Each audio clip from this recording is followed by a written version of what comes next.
Jom mengaji di Pusat Tarbiyah Unais.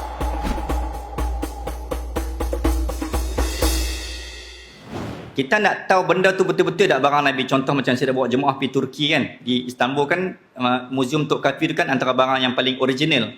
Paling banyak barang-barang artifak peninggalan Nabi. Daripada rambut sampailah ke semualah, jubah dan sebagainya.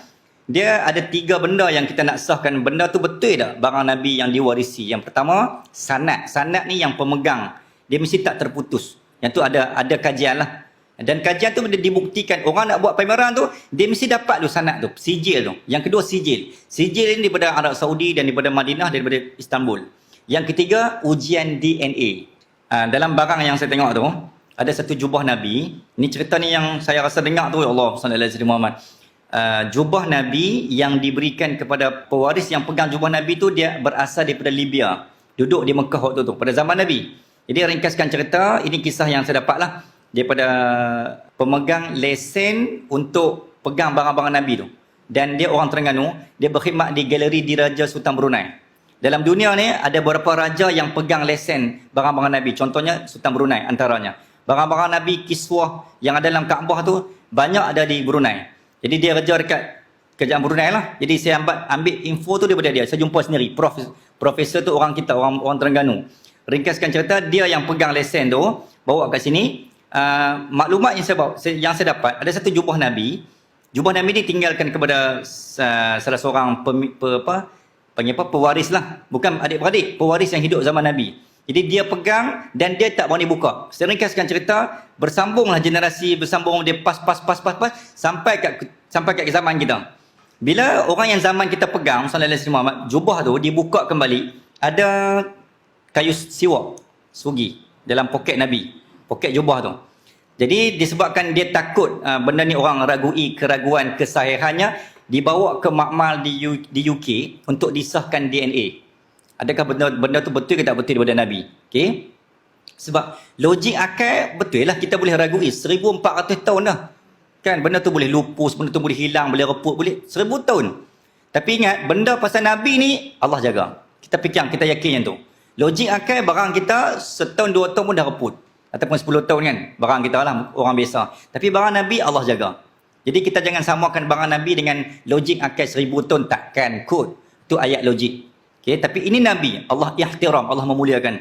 Jadi balik cerita tadi, masuk dalam makmal UK, mereka kaji, sebenarnya bila kita pakai, ni kan melekat di badan kan. Okay. But DNA kita akan ada. Macam kita yang meninggal kebakaran, aksiden yang hancur-hancur tu, macam mana nak kenal tuan dia? DNA lah. Dia pun ambil cebisan kulit-kulit, masuk makmal, dia akan keluar skrin monitor tu, keluar kita orang mana, anak siapa. Canggihnya sistem dunia ni. Jadi, sallallahu alaihi Muhammad, DNA kita tu, kita boleh kenal anak siapa. Okay? Yang meninggal tu arwah sekian-sekian, walaupun dia dah mati terbakar. Jasad tak sempurna. Berbalik cerita DNA Nabi ni, bila DNA Nabi keluar pada skrin tu, satu cahaya. Okay, yang ni yang maklumat saya dapat. Satu cahaya. Yang kedua, DNA dia kosong. Bila kosong bermaksud, siapa-siapa pun takkan memiliki DNA tu. Satu-satunya manusia di atas bumi yang DNA dia kosong. Dia takkan mungkin DNA kosong. Sebab dia, kulit kita ada tuan. Dia mesti ada nilai. Nilai tertentu tu. Nilai tu bacaan tentang diri kita lah. Tapi DNA, semua barang-barang Nabi yang saya tengok tu semua kosong. Dan dia keluar skrin tu semua cahaya. Cahaya yang sangat luar biasa. Jadi bila orang sallallahu alaihi Muhammad, yang satu. Yang kedua, pakai baju juga, depa masuk, depa cek masuk dalam spesimen kain-kain bulu-bulu semua ni, ada satu unsur yang tidak ada di bumi. Depa macam contoh macam batu-batu melekat kan. Kita kalau macam ni dia ada macam udara-udara yang ni dia akan terkena baju kita. Dia ada unsur langit, unsur bumi lah. Tapi baju Nabi ni bukan unsur bumi. Dia kaji-kaji, rupanya ini unsur-unsur batu-batu meteor yang ada di angkasa lepas. Yang tidak ada di bumi. Jadi untuk mengesahkan bahawa, rupanya baju itu baju yang dipakai Nabi dalam peristiwa Isra wal Mi'raj. Nabi turun ke bumi, Nabi buka, Nabi serahkan kepada pemilik tadi.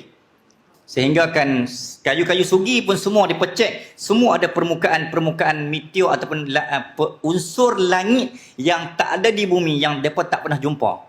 Ni semua yang pengkaji ni, yang mengkaji frontliner, pengkaji ni semua dah masuk Islam dekat United Kingdom. Nampak tak? Nabi dah wafat, tapi orang masuk Islam kerana dia dah ramai dah.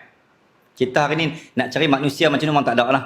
Kita masuk Islam selagi hidup dah kan. Tuan-tuan boleh ikut kuliah saya waktu hidup. Waktu meninggal tak ada lah nak ikut. Tapi Nabi dah meninggal, orang duk follow lagi. Itu antara mukjizat Rasulullah sallallahu alaihi wasallam. Okey.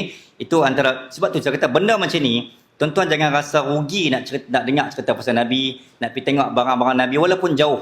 Tuan-tuan akan rasa esok-esok ni disebabkan kita pi itulah Nabi kenal. Syafaat, isfaq tasyafa'. Nabi boleh bagi syafaat kepada orang yang bagi salam, selawat kat junjungan besar Nabi Muhammad sallallahu alaihi wasallam. Kita caring sesuatu tentang Nabi, Nabi akan caring tentang kita. Kita yakin, pegang yang tu.